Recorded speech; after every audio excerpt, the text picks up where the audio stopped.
কবি পূর্ণেন্দু পত্রের সেই গল্পটা।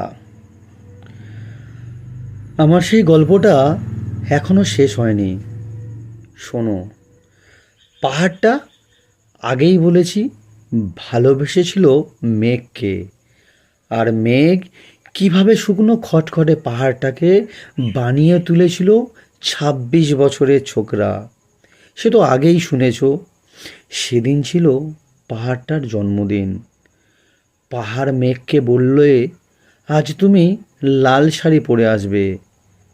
মেঘ পাহাড়কে বললে, আজ তোমাকে স্নান করিয়ে দেবো চন্দন জলে।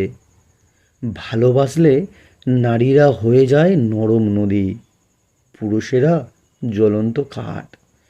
সেইভাবেই মেঘ ছিল পাহাড়ের আলিঙ্গনের আগুনে, পাহাড় ছিল মেঘের ঢেউ জলে। হঠাৎ আকাশ জুড়ে বেজে উঠল ঝড়ের জগজম্পা। ঝাঁকড়া চুল উড়িয়ে ছিনতাইয়ের ভঙ্গিতে ছুটে এলো এক ঝাঁক হাওয়া। মেঘের আঁচল টান মেরে বলল, ওর ছুরি, তোর বিয়ে এখনো শেষ হয়নি গল্পটা।